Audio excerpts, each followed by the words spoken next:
I liked the small classes and the individualized, learning experience and how, when I came here, all the teachers were willing to help me.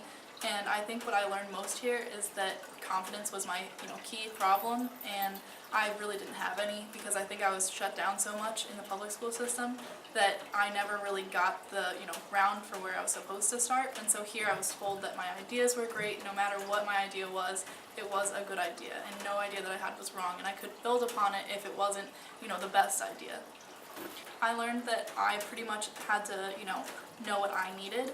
And so when I went back to the public school, I had to tell them, oh, I might need help with notes. So I might need someone to take notes for me. I might need, to have to work with you after school or something like that. But I was like, I kind of realized that here it's so, personal, and they know you, but at the public school you kind of do get, lost. So I had to make sure that I made myself known, and I went up to the teacher and asked for what I needed. I had no voice in the public school system. In middle school, I had never talked, and teachers would, say to my parents, they're like, she has such great ideas, but they're just not coming out because she doesn't have the confidence to say them. And I really honestly don't think that I would be where I am without this school. I had one teacher who actually, said that we were special, because we were in an inclusion type room, but even though those comments hurt, I honestly think that I wouldn't have come and I wouldn't have experienced everything without them. Right now I'm a double major. I'm studying human development, which is kind of elementary education, and psychology with a clinical counseling concentration.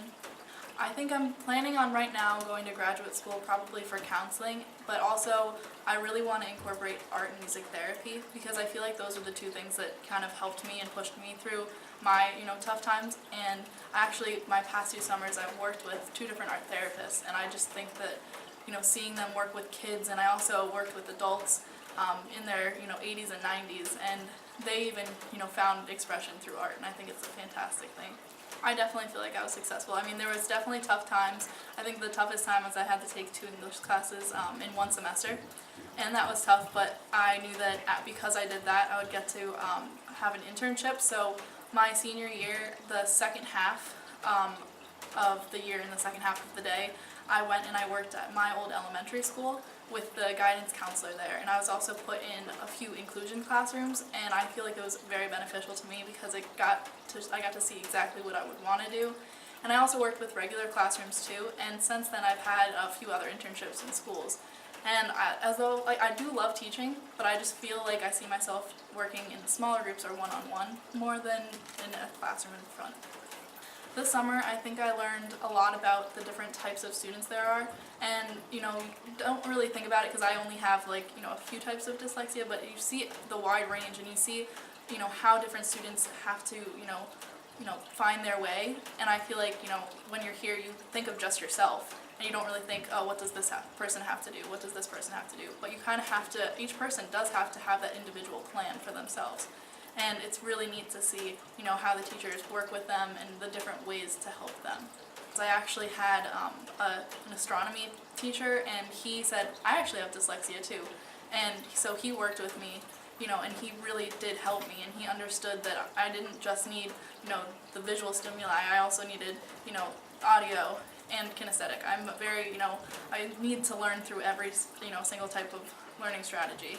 And so I think that, a lot of them did want to help, but other ones were kind of stuck in their ways, and they, would try to help as much, but I kind of had to realize that not everyone was going to understand what I needed, and I just needed to try my best through it.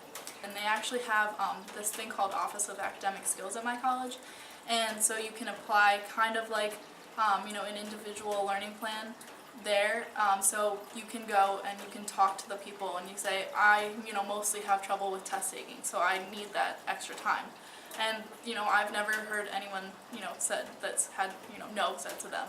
And so a lot of the time I see whether I need to take like a test in the classroom or whether I need to go to this office, and they actually have small cubicles there, and so you can take the test in there. And so it's a lot, smaller of an area, and you don't have to worry about everyone finishing before you or anything like that.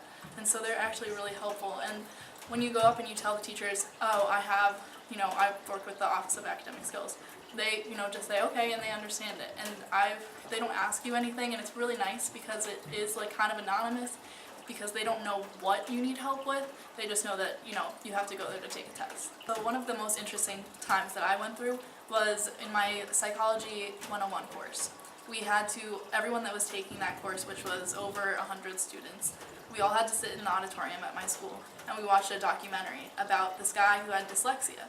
And the purpose of it was to take notes, and we had to turn the notes in or write a paragraph about what we learned. And I looked around, and everyone was writing these simple facts that I thought were really simple because I I've experienced it, I understand it so well. But what's interesting is that I feel like it's not well known.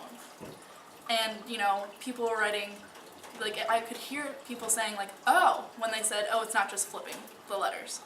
And to me that's such a simple concept because I know that it's struggling with reading, it's struggling to get your ideas down, and even dysgraphia. But no one understood that except for maybe a few. And I feel like I've come across people at the Learning Center and in my education courses especially, what I found is a lot of the people that have struggled with dyslexia are the ones that most likely want to get back. And so there's another girl in my education courses, and she wants to, kind of follow the same path as me. She wants to be more of the teacher. But it's really interesting to see that how much, since we've gone through it, I think we want to help others who are going through it to realize that you can, succeed, that you can move ahead. I actually was involved in chorus, dance, drama, and the art studio when I was here. So I kind of had my fair share of activities, and I absolutely love them. And that's how I think I came across art and music therapy, was, through this type of thing. I've been singing my entire life, but I never, focused on art. So I think that's my main thing here, is having that time to see that if, I express myself through that, I didn't have as much trouble. I had so much trouble getting my ideas down on paper, but, keeping my pencil on a piece of paper to draw a picture was so much easier. And I think it's because I learned the fluid movement of drawing, and that helped me, be able to get the fluid movement down on paper when I was writing. So this past summer I worked with an art therapist, and we worked with kids from Trenton, and we would bring them in, and we would have Olives in Princeton would bring the dinner, and so they would get a full pasta meal and bread, and so it was a time for them to come and see that there are ways that they can help themselves. And we would encourage everything. We would do different art projects that were more centered probably towards a younger kids kind of group, but even it was probably from age 8 to age 20. And so I was working with kids even older than I was, but they saw that it was a time for them to come together and kind of just have fun. And we wanted them to relax. And no matter what anyone made, it was great. And I also worked with, it was called Arts for Caregivers, and it was kind of a mixture of parents and, their children. There was one girl who was in a wheelchair, and, she had some, special differences, and, Yeah. but, she was great. And the way that she would come in, her face would light up, and that just is what makes me happy. And we also had this one man who was 94, and I would have never known, because he was just walking with a cane, and he was on top of everything. He was one of the brightest people I've ever met in my life, and there was a lot of other people like that too. And I think that the knowledge I learned from them was even better than the artwork. But just hearing from them, this one 94-year-old, he said, when I was a younger kid, it was the Depression, and we had no idea what art was because we had to fend for ourselves, and so we didn't have time to have the enjoyment of art. But he loved to come, and he actually went to another one afterwards. And he kept saying how expressing himself through art is such a great medium, and that's probably one of the reasons that I want to go into it as well. I think at this school there was a lot of expected of me, and especially in Miss Ryman's class, I had her for English, and I never had experienced someone like that. I came in and I said something that was incorrect grammar, and she corrected me right away. And I had never experienced that. I had always kind of, been like, oh, if you get it wrong, it's just wrong. But I was, actually being taught. And so I think that what I've learned most from this school is kind of how I want to apply it towards my students, and how I want to help them with that. Because I just think that there's such great lessons here. It might not be exactly a red and blue pencil, but it's take your time, slow down. Not everything has to be done in such a rush period of time.